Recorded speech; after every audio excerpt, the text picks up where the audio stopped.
What is going on, everyone? AP over here at Rum Pier Sports, bringing to you, like we do each and every week, we got the lineup builder show with our partner Sabersim. We got Jordan in here. Jordan, the NBA is back. We're off All-Star break. We're going to focus on the NBA today. Next week, though, we might dive into the XFL streets. So we'll get into that for sure. But Jordan, how was your All-Star break? How are you doing today, my man?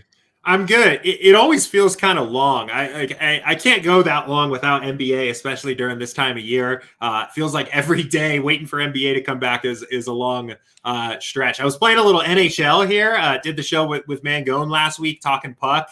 So I did okay playing a little hockey DFS over the weekend and this week. But I'm just very excited for NBA to be back. Final stretch here in the regular season too. So always a fun time to be playing NBA DFS.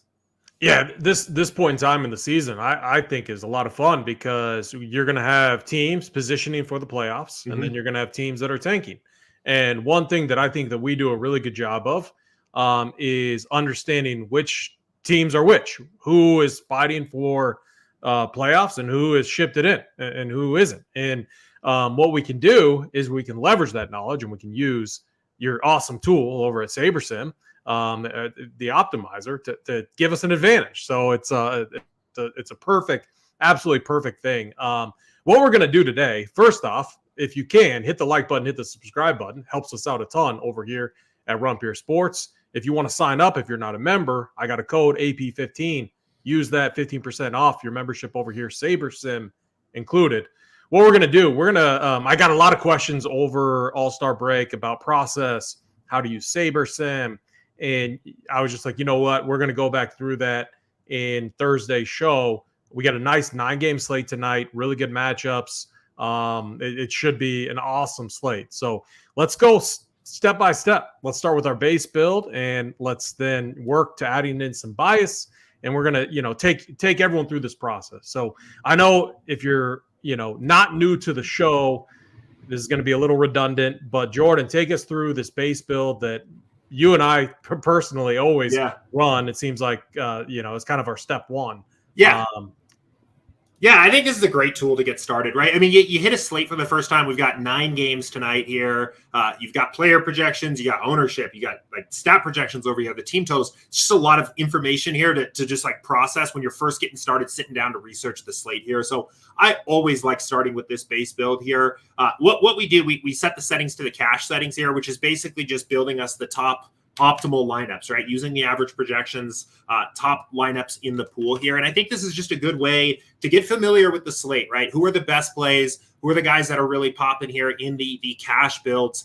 Really, the other thing you're getting out of this is you're getting an opportunity to see what lineups that your opponents in your contests are going to be building as well here. So, a lot of people out there using traditional tools, they don't have sims at their disposal here.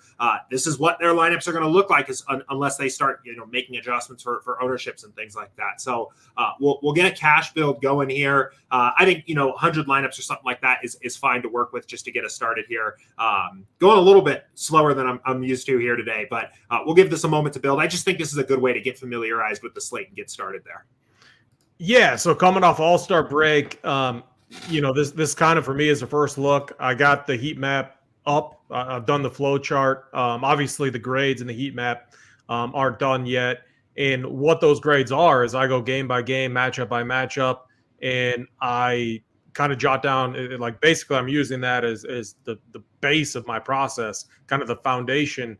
And then I apply grades on each. And those grades are based off of a bunch of different things. Where I'm at, my own bias.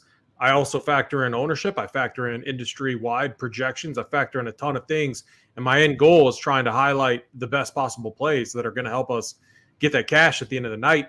Today's slate, I think, is really, really nice. I mean, right out of the gate, we have 3 games in the 7 Eastern window. It looks to be like no injury situation with Boston. I know Jaylen Brown was dealing with that facial fracture. He's good to go. So like what we should get on this slate is a clean injury report. Like right now, Jeremy Shohan is like the main questionable guy. Outside of that, we have most of the news, which is really nice. So it's going to give us plenty to work with. The LeBron James is even like probable. Yeah. I mean, LeBron James is always questionable. I think he just loves having that injury tag next to his name. Forces all of us to talk about him, but he's going to play today. We're going to see. I mean, the Lakers have to get going too, so I expect them to like a couple things. We'll walk through it, but like I expect them to show up defensively. I mean, they have to get so many wins right now, and a lot of that starts on the defensive end of the court. And they're going up against obviously a tough Warriors team, so it's going to be interesting. Now, I was looking at the injury report. I missed what those. Oh, okay. So it hasn't loaded yet. Is that right? Yeah, I just pulled it up here. I went ahead and just stopped that build at the first 30 there, but we can still get an idea of basically how things are looking here in this build. And so on the surface, what we should see when I did my first overview was a lot of Utah. We have a 241 total in the OKC Utah game. The Thunder on the road favored by 1 point. We also have Colin Sexton out, so they're going to be very thin in the backcourt. We're going to get a lot of Jordan Clarkson running point here. The offense is going to revolve around him and Lauri Markkanen. But with that, Jordan Clarkson is priced way up, 7,500. Mm-hmm. And then the other guy that I expect to have massive usage and role, as far as minutes go, is Talon Horton-Tucker, who went into All-Star break blazing hot. I mean, he was 38 DK points, 21, 40, 33, 27, and he's still 4.8K on DraftKings. So, and then Walker Kessler would be the other guy, and Kelly Olynyk as well. Those two guys should be getting some more. It's just a good matchup against Utah. Not a lot of resistance there in the front court, especially against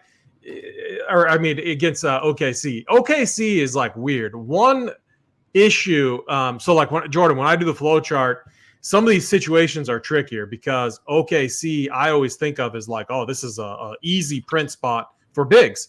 Not always the case, because sometimes what OKC does, their coach loves to adjust, loves to throw random rotations out there. And when we see them go small, some teams just can't hang with them at all. But I do like this matchup for Walker Kessler. So he's just a guy that can get in there, get blocks, should be able to hold his own, is moving a lot better. So this Utah has to get a lot of ownership on this slate right out of the gate. Mm-hmm. So, and you see it right there. What are your first impressions with kind of what we're seeing for cash builds right out of the gate? So, I mean, Utah definitely popping here, right? I mean, Talon Horton-Tucker, enormous ownership projection as well, 77% on this slate. I think we'll probably see that come down a little bit throughout the day here, but I do think he's probably going to be the most popular play on the slate here tonight.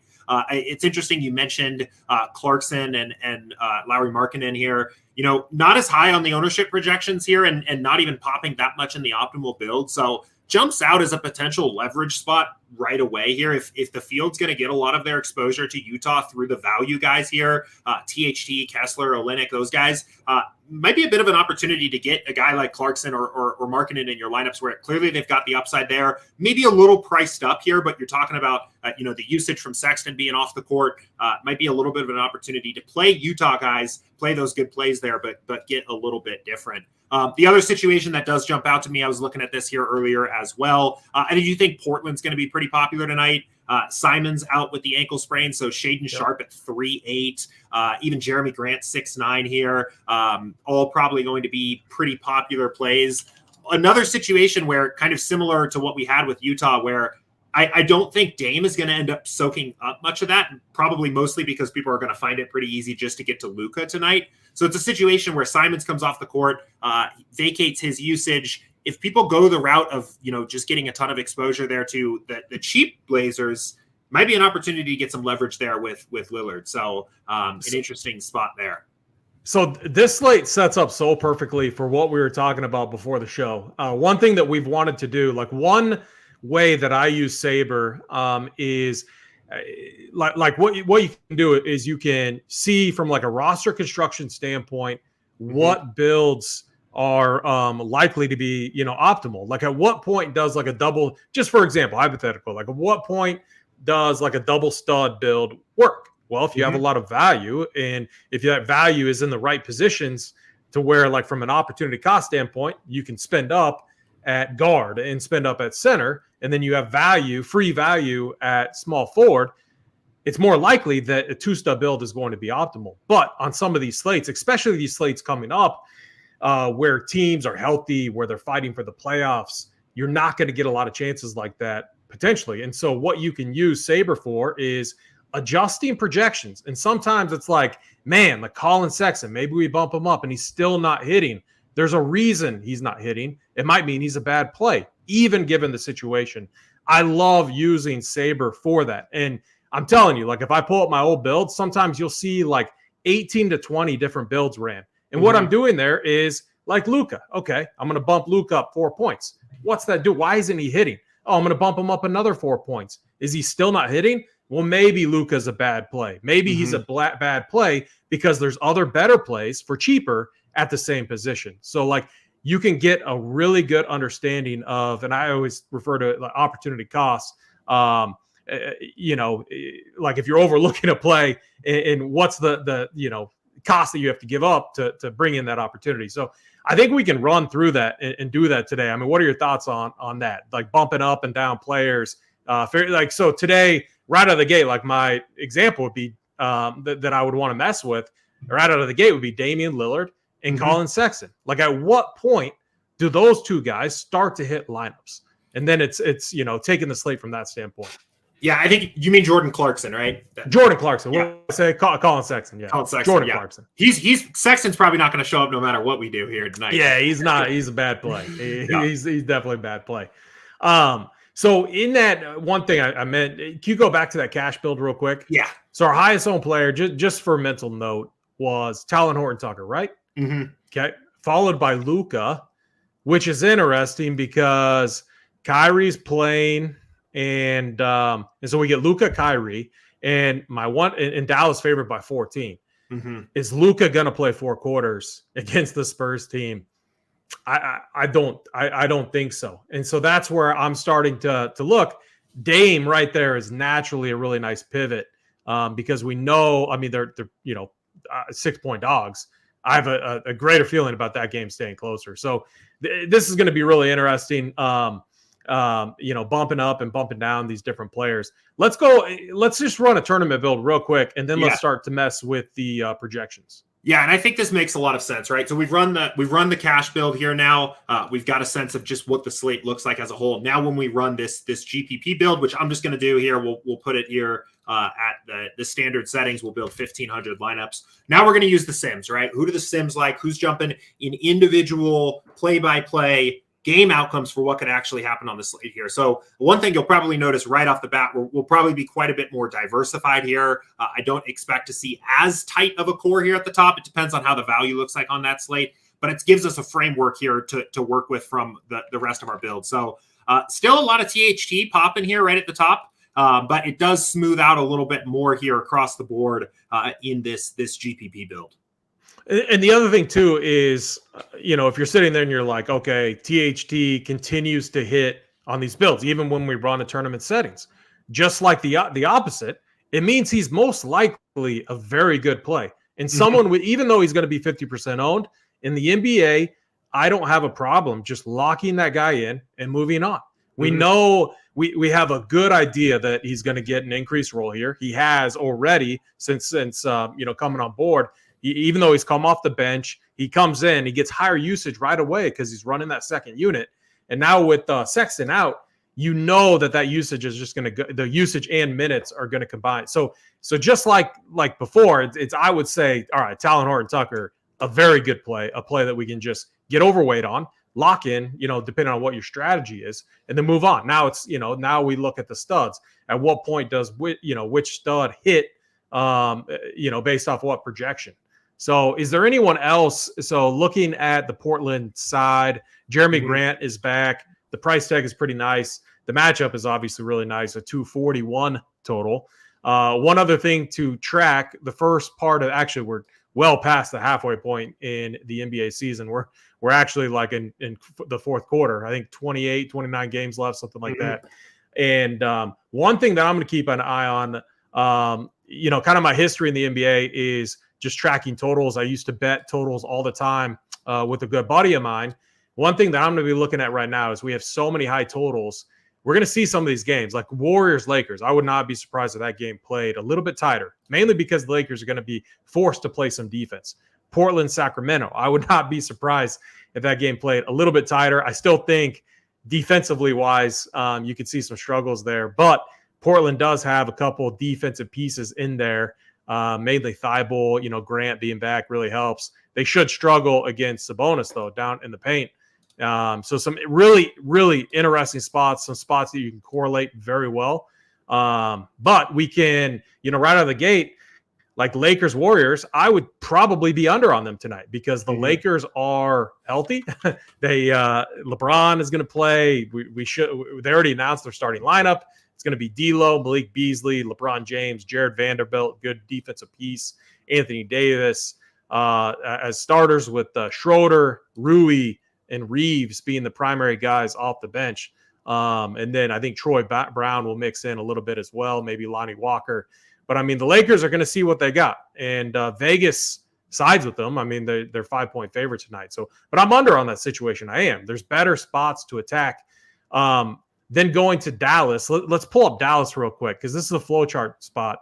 We see bigs smash against, like any type of big can absolutely smash against the Spurs. The guy I see that I think is interesting in tournaments is actually Christian Wood because they have yet to fully deploy him yet with Kyrie and Luka.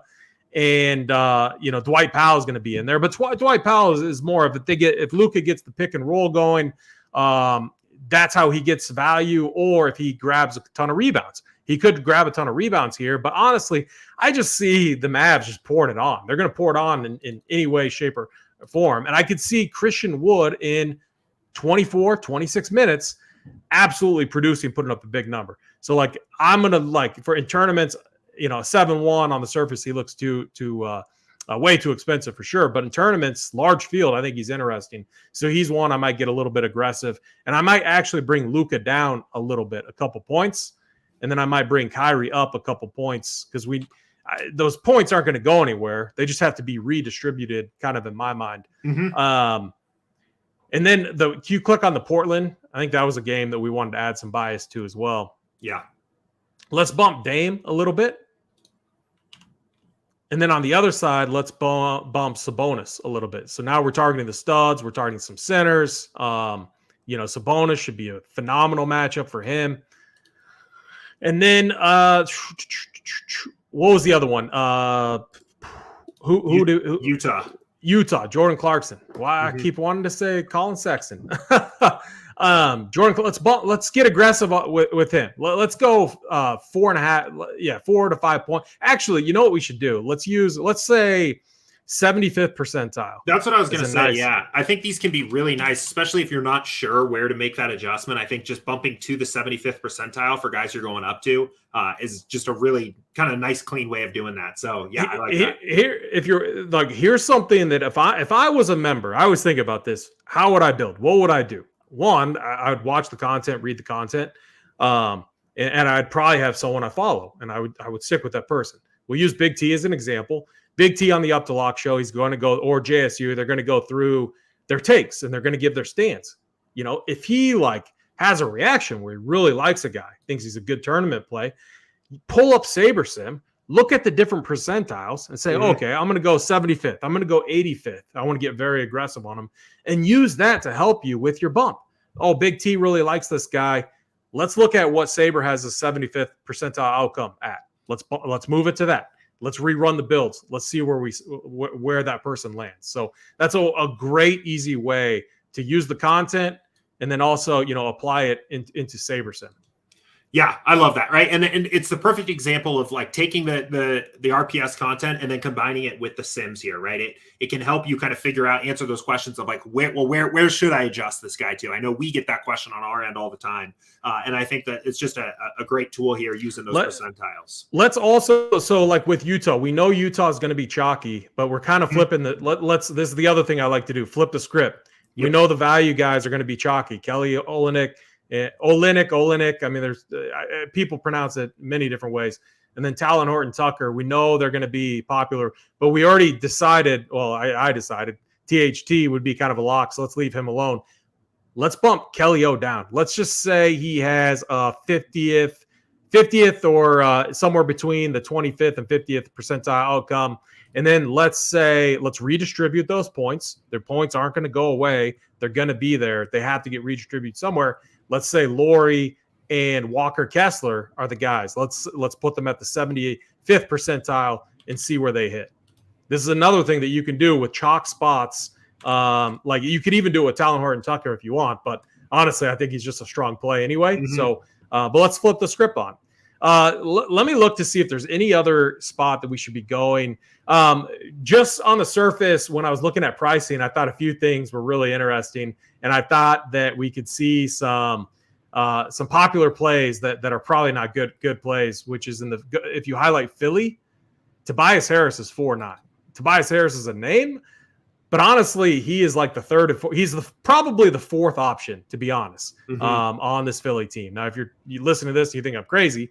Joel Embiid, James Harden, Tyrese Maxey. That's 1, 2, and 3 in my opinion. Then Tobias Harris, my opinion. But that's how I think this team is the best. They need those three guys playing very well, and they need Tobias Harris. Honestly, he's kind of on the downhill of his career.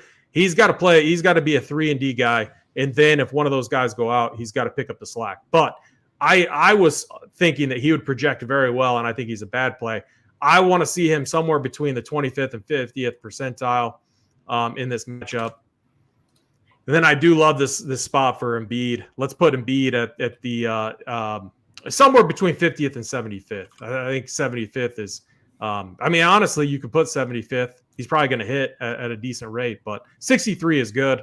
And then Maxey. I think so Maxey is kind of a guy that as we head towards the playoffs, they need he has to continue to get ramped up. We already have seen extended run off the bench. So these are spots that I love to key in on. I've played Maxey, I think 2 times right before the All-Star break. He was like 2 to 3% owned because he comes off the bench. He's never going to project very well.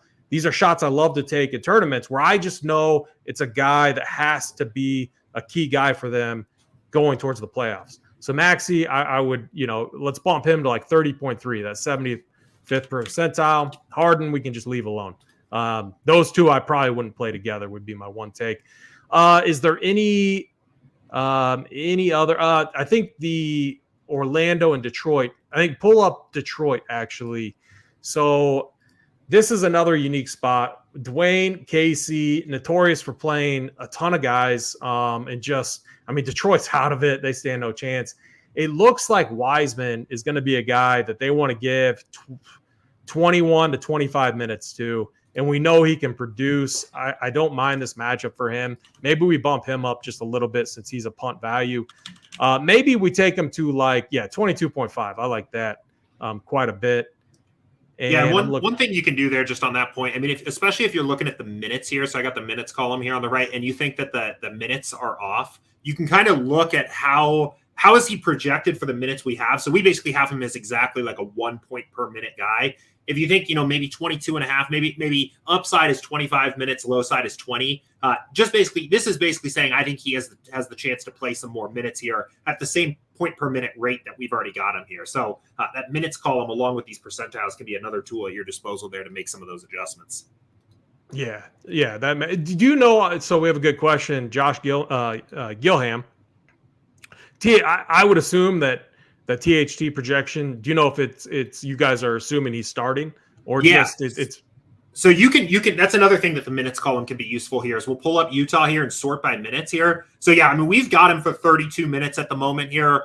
I would say that's probably safe to say that we're projecting him to start here. Sometimes on certain teams, right, if they've got guys that can play 30 minutes off the bench, it can be hard to tell exactly. But generally, I think sort by minutes, top 5 guys are probably who we're generally expecting to start there. Of course, as we get the actual starting lineups here later tonight, that will resim, that will update here once we have Utah's lineup. So I think that they do what they have been doing. And if we look at it, it's been bringing him in off the bench. And I think that's a very likely probability. But he came off the bench and he played. Actually, so he started the – okay, so He might start, actually. So if we go back to the last game against Memphis, Colin Sexton got hurt in the first quarter, and we saw Talon Horton-Tucker get the start over Ochai. So I know, actually, Ochai also started. So, yeah, I think it's reasonable to expect that Talon Horton-Tucker. Yeah, so I think we just leave his projection alone. I think that's a correct assumption there. Is there any other changes that you want to make, or do you want to rerun this and see where kind of these studs land in this newly adjusted build? I feel good about this. I like where we've adjusted this here. One thing, when we pull up the build settings here and run another build, I think as you start making adjustments, especially if we're talking about, we made some adjustments to Portland and Utah here from kind of an ownership angle. I think there's some reason to start thinking about lowering that ownership fade slider, right? The way I think about ownership fade is, if you're not really sure what's good chalk, what's bad chalk on the slate, it's great to just leave it where it is. If you're taking some of those stands yourself, you don't really need Sabersim to fill in those gaps for you as much. So we don't need to make a big adjustment here, but as you're, making some of those changes in the home screen here, I think you can knock that down a little bit. But do we want to bring that sim diversity slider down, or is it because I know it's a bigger slate? Sometimes on smaller slates, we ramp that way up. Larger slates, I sometimes bring it down. Do you have an opinion on that?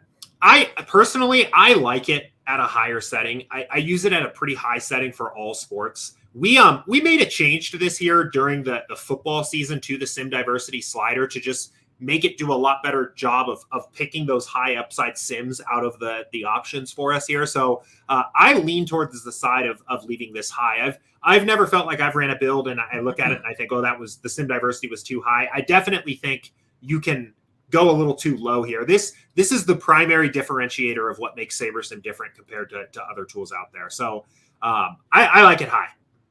Okay, very good. I'm on board. The other thing that's nice, I think you hit on this earlier, but cash builds going to take a little bit longer to run versus our tournament builds. And then the other thing too is we're running 1,500 builds. Do you kind of want to explain to the people why we're running so many builds? Because we can't play 1,500, but we are running 1,500 builds. Yeah, good question. And that one comes up all the time too, right? I'm only playing 150 lineups. Why do I need 1,500? There's two reasons. So the first is that it lets us make adjustments here in a build, right? We just spent some time going kind of game by game, knocking some guys up, knocking some guys down. But let's say we get into this build here and it's not perfect. We want to make some more adjustments here. You've got 1,500 great GPP ready lineups here to work with. You can make some adjustments here, adjust exposures, do some other things like that, and not have to start over with a brand new fresh build. But the other reason, and I think probably what I think is the best reason for why we do this, is that it makes your lineups actually better, right? Another way of thinking about the pool is for each lineup in our set of 150, Sabersim had 10 shots at building that lineup. And now we're picking the best 150 out of those sorted by Saber score here. So it gives you, just more opportunities. It gives Sabersim really more opportunities to look at different sims, to check different outcomes, to ultimately find the highest upside possible lineups out of that pool here. So those are the two main benefits. I would, it's so quick to build. It takes like really just a couple seconds to build the 1,500 GPP lineups. I would just almost always build on 1,500 pool just because you have those lineups available to you. Why not take advantage of them? Yeah, very good. This build right out of the gate on paper makes a lot of sense to me just when I look at that. And a lot of what I do when I'm running 3 lineups, just given the content that we're managing, or tonight, like I'm on the Up to Lock show, very difficult to manage 150, but managing 3 is easy because I can just look at the builds and make some kind of judgment calls really quick.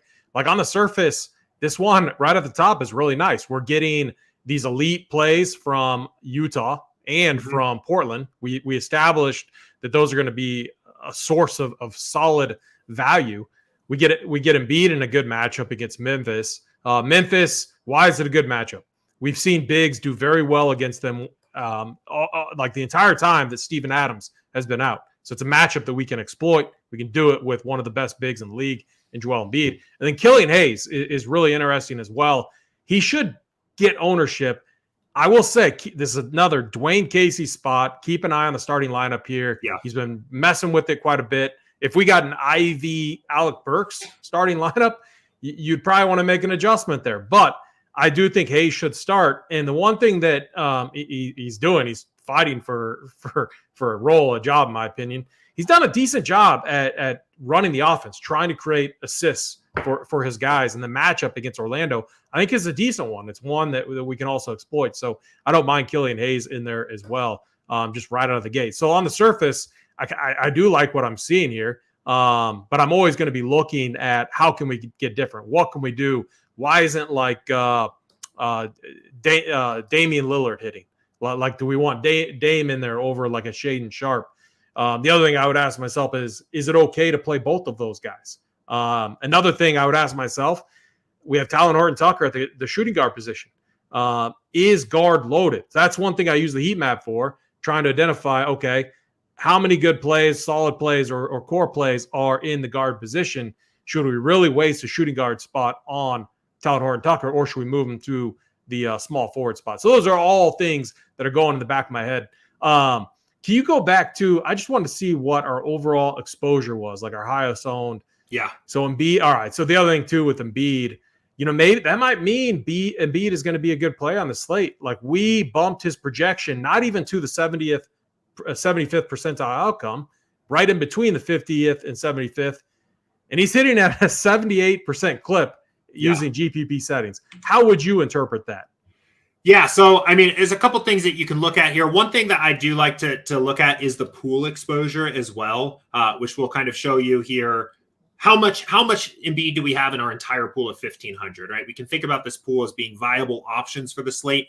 Sometimes you'll get a little bit more concentrated to guys here in your top 150 than you would in the pool. So for me, what I would be looking at is going back here and just looking at some of the guys we adjusted. And I'd want some of this to be, I think, a little bit flatter, right? If we're identifying here Dame as a potential leverage play, Embiid as a leverage play, or just outright good plays that the field isn't getting to, I'd probably, combined with like how much the pool exposure is getting here, I would probably want to say, something like at least 15% Dame, and maybe max like 41% Embiid here, as kind of just using those pool exposures here to help me out, which, just showing you how the pool works again, right? If we actually entered those as requested exposures, we could get a little bit more dialed in, and we're getting leverage in both directions there this time with both those guys, right? We're over the field on both Dame and both Embiid. So, but that's because I like to play a pretty diversified style, right? I think it's also perfectly fine to look at that and say, hey, the field's not really respecting Embiid tonight. Let's get 75% exposure there. But I like to be pretty diversified with especially the higher salary guys. So, okay, I got another idea. I got the Flowchart plays up, and now I remember. So, like SGA, I mean, he's in the best Flowchart play spot, on the entire slate for the guard position. Let's go back to the home screen. Mm-hmm. Let's reset everything. Okay. And we're going to, this is another thing that I'll do is I'll just go through the Flowchart plays, and the Flowchart is we're trying to highlight the best short-ish term spots to attack from a point guard or combo guards, shooting guards, wings, small and power forwards, and centers and bigs. Let's go through this and let's add some bias to these plays that you want me to wipe out everything that we adjusted? Yeah, wipe out everything. Right, and we're going to use that 75th. It'll be a judgment call, but we're going to use the 70th percentile as kind of a baseline. Let's start with guards. Go to OKC real quick. I'll rattle off a couple that are looking to be really good. SGA, let's move him to somewhere between 75th and 85th. He's just never going to project really well. Just playing alongside Giddey, who is another guy that racks up peripherals.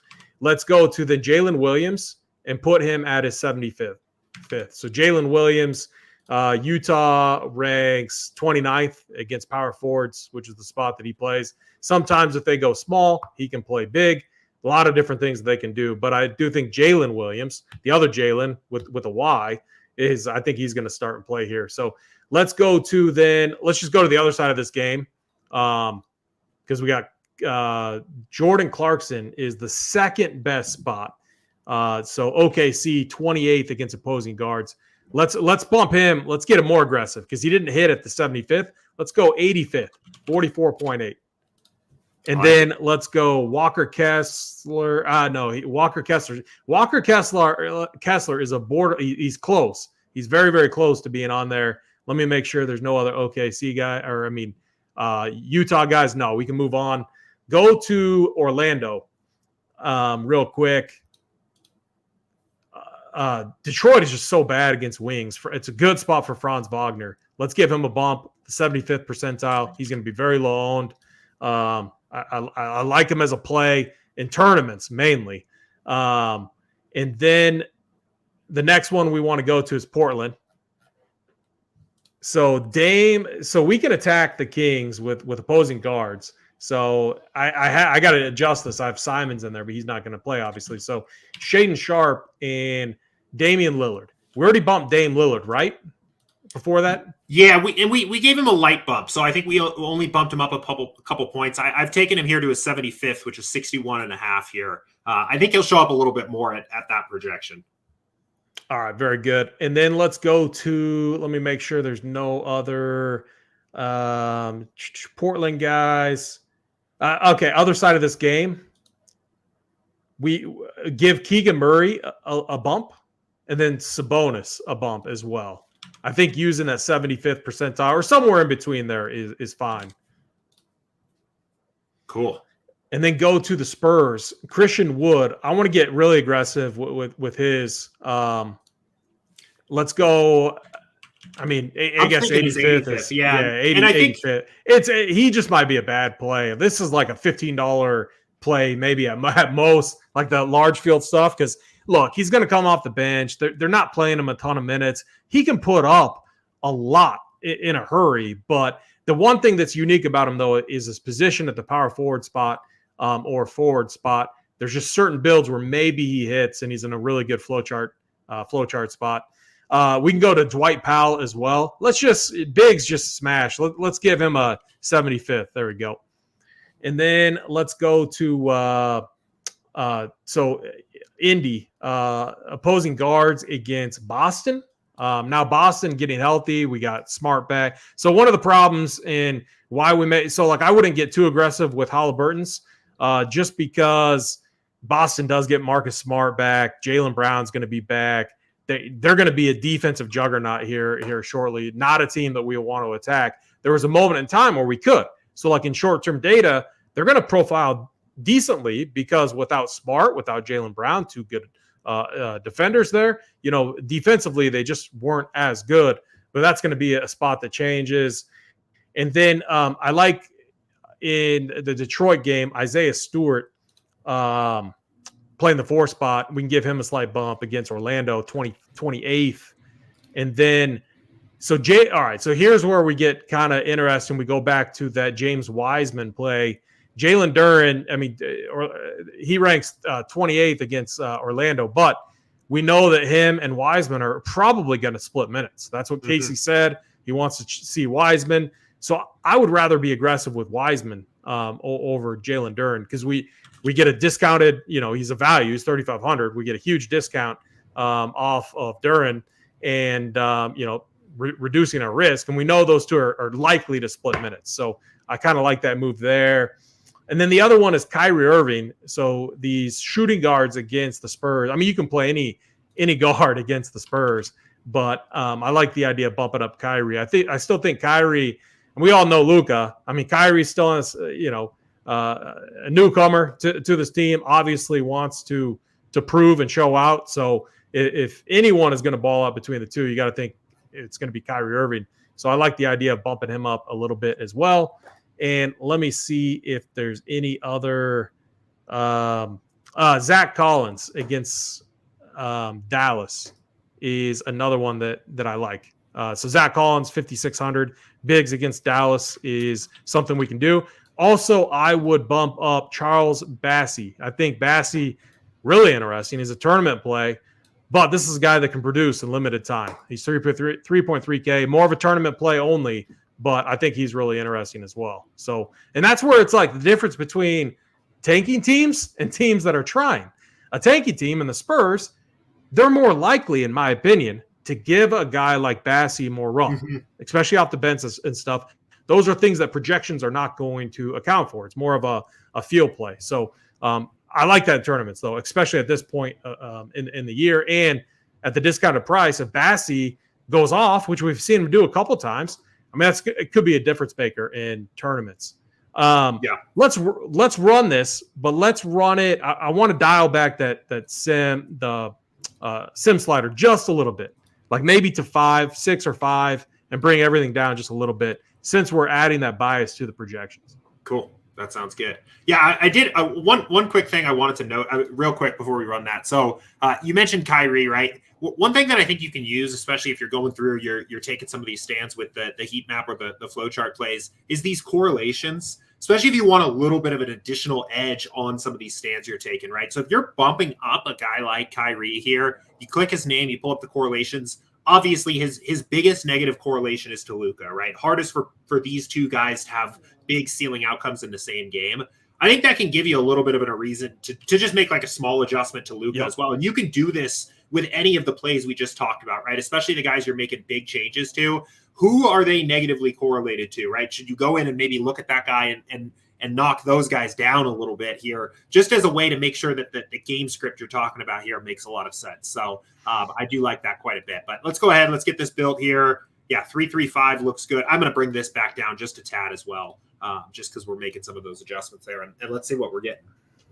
Yeah, I like that. And does will the sliders and sim diversity, will that naturally account for that correlation, or do we have to bump that correlation slider up for it to do so?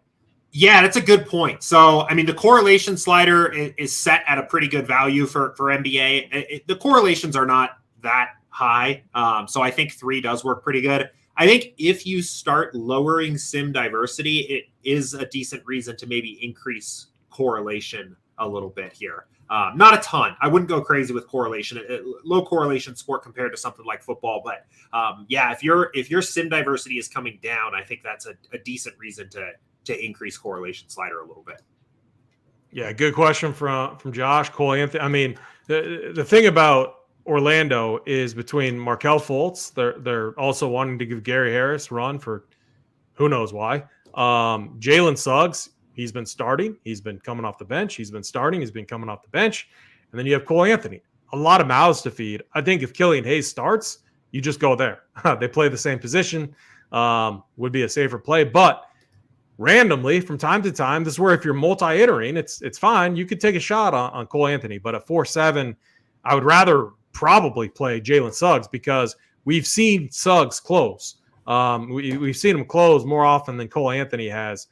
So defensively and then offensively wise, unless Cole Anthony is just hitting everything, they're going to go with Suggs. So if anything, I would go Suggs over Anthony, and I would definitely go Hayes if he starts over Cole Anthony. So here's what's crazy too is, I mean, and this is gonna, I mean, Shaden Sharp, he's going to be very, very popular. He's going to be very, very high owned. Talon Horton-Tucker going to be very, very high owned as well. And you just see it even when we bumped, because I guess we did bump those guys up just a little bit, but it's going to be one of those slates where it is easy to get different. I think Zach Collins at his price tag could get lost in the mix. Mm-hmm. Again, I think there's some risk there too. Can we see a ceiling outcome from him? You know, what happens if Bassey comes in and starts playing good? I wouldn't be surprised if Pop gave Bassey some extra run. Did we bump Bassey up a little bit too? We did, yeah. And we bumped him to his 75th percentile outcome. I think we could look at this here and maybe even go a little bit further. So we're not getting any of him in our pool here at the moment. I think that projection is probably just too low. So yeah, and I think it's because, I mean, I think there's some other, I think like type in Wiseman. I think Wiseman definitely would have hit over him. Yep. So 13%. What are those? Can you pull up those builds? Just because we're getting, you know, it's forcing in some of these centers. You know, we saw Embiid. I think Embiid's going to be a good play. Then obviously, I think Sabonis is going to be. All right, so here's a good example. I love this build in tournaments, especially. We got Dame. We got the nice correlation with Sabonis on the other side in that game. We have the elite Utah plays, and then we have some plays that are going to should be lower owned, and one of them being James Wiseman right there. So I think that type of build, roster construction, you know, structure is really interesting. Can you go down just a little bit more? I don't like Melton. So that's where I was talking about. Tyrese Maxey's kind of the guy there. So, again, I would look at that projection, maybe bring him down a little bit. And we can do some of that in the build here too, right? So just talking about what I was saying before, if we brought Milton's projection down here a little and brings him down to just a single lineup in our pool, we could also just uncheck him right from here, get him out, and come back to these other Wiseman lineups that way. So. Yeah, I like that. The other guy that I'm surprised are we getting any Wendell Carter Jr.? Wendell Carter Jr. Let's see.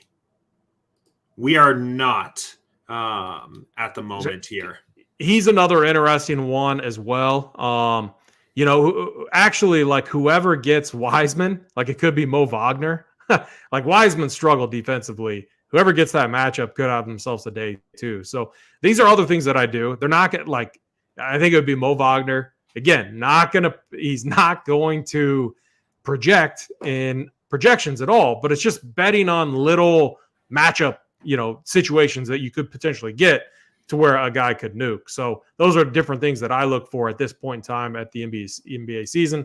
We also had, I was curious about the Warriors guys, because the Lakers, historically, this has been a team that we can attack. But when you look at the pieces there now and the fact that they're going to have to play defense, man, like I think that this spot, like we got AD back in there. AD, obviously, very good defender when he's motivated.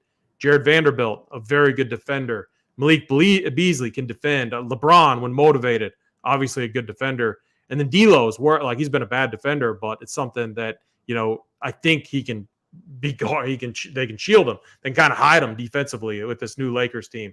So I just think the Lakers should be, if they're motivated, a tougher team to attack. So even though Andrew Wiggins is out, I'm almost under on the Warriors. And luckily, like their price tags are sky high. Jordan Poole 9-1, Klay Thompson 8-8. I mean, maybe if they were at home, I would have more interest. But man, I won't be able to get there. And honestly, I mean, if they're not hitting builds, they might just be low owned anyway. Yeah, not popping right now. I mean, a little bit of DiVincenzo here, a lineup with Jordan Poole. Some of these guys are showing up in the pool exposure a little bit more, so I think there's some upside there, but definitely not guys that the Sims are getting to right now as we have it here. So yeah, kind of to I mean, I guess to put a button on this. I mean, really, this is the point in time of the season where I'm gonna be betting on the studs like Joel Embiid in a good spot. They need to get wins, and then it's also situational. Like Lakers, everyone's healthy now. LeBron, AD, they seem priced up. You need the right game script, which you could get against the Clippers, but they're going to take away from each other's ceilings, and we don't really know how the rotation is going to shake up outside of AD and LeBron. I mean, if D'Angelo Russell is not playing well, you could see more Dennis Schroeder. And so I would be off of those type of plays. I mean, a random, shot at like a Malik Beasley, I think could be fine, but we know he's not a peripheral guy. He's a raw scoring type of guy, and we have other better value. Shaedon Sharpe. We got the Utah situation as well. So I'm more inclined to lock in those really good, those plays that are projecting really well, the Talon Horton-Tuckers, the Shaedon Sharpes, and then get different elsewhere. It does feel like a slate where we're going to want one spend up big, either Sabonis or Joel Embiid. Both seem like really good options, and then get a value piece. I don't think you need to go double center, but I think some of these like punt. I guess Jokic would be the other one that wasn't hitting at all. And a tougher matchup against Cleveland, obviously. I think what I would side with is Joel Embiid, but this is where if you're out there playing, you can play around with his projection, bump him up. But when you bump him up, also, bump up Embiid, bump up Sabonis, and just see what does it take for Jokic to hit these builds, and what does that build look like? That can help you to determine if he's a good player or not. I think he's a tough play. I would prefer Embiid over him. Just the matchup's going to be easier against Xavier Tillman. And then I would also prefer Sabonis against Drew Eubanks. I mean, Sabonis should be able to get whatever he wants in this matchup. Yeah, I like that a lot. I totally agree, especially at this point in the season, right? Embracing some of the volatility with some of just the bad teams that aren't playing for anything this season, especially when there's chalk value that is really popping on those teams, that is dependent on the minutes projection there, right? Those guys are only going to get there if they get the minutes, and those minutes start to become a little more high variance. So especially as we go along, we get into March, or even April, when there are cheap value players popping on bad teams, those are situations where I like to just at least mess with the projections a little bit, see how fragile they are, and make some adjustments there. So I like the direction we're going here. Yeah, I do too. So yeah, let's wrap this up. I think this is a good first look. We have a lot of NBA content coming out. Awesome 9-game slate tonight. Really good contest over on DraftKings, FanDuel.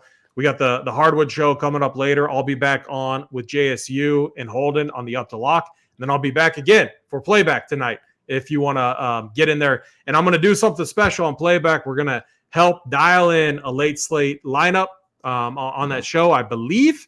And there'll be more details to come when we're doing that. So make sure that you sign up on playback and come join us over there. But this slate looks like a ton of fun. It looks like a lot of clear plays to lock in. And then it looks like there's going to be a lot of really, really interesting ways to get different, which I love in tournaments. But Jordan, is there anything new up and coming over at Sabersim? I got to shout it out. I know you mentioned it at the start of the show. I think maybe we'll try to get some content out for this here next week. But full XFL sims up in the app. We've got projections. We've got ownership. We got percentiles, stat projections, correlations. It's using the sims in the lineup builder just like it does for NFL. I'm super excited about this. The team worked really hard to get this out here this week. I think it's a pretty unique opportunity where the average tools out there for XFL are not very good, to be totally honest. You're going to get just a huge advantage just having these sims at your disposal here. So similar, to last year when Formula One came out, we got sims up really quickly here. And just in that period of time before people are really ramped up, they're used to playing those contests. There's just a huge opportunity for some edge. So I definitely recommend checking it out. Enter some contests, give the sims a test drive. We will cover all of this next week, too. I promise you. I believe Thursday there's going to be a standard slate. Is that right?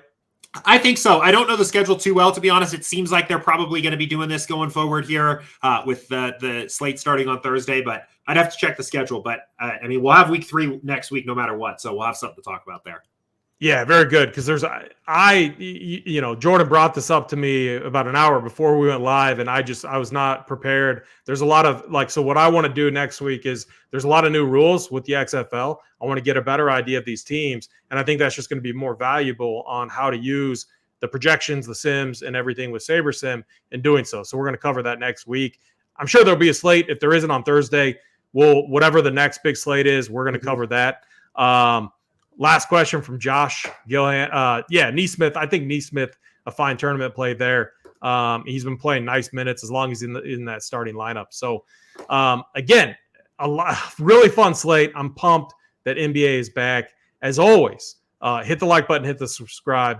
If you have anything that you want us to cover here, shoot me a DM, Discord, on Twitter, whatever. We will make sure to cover it.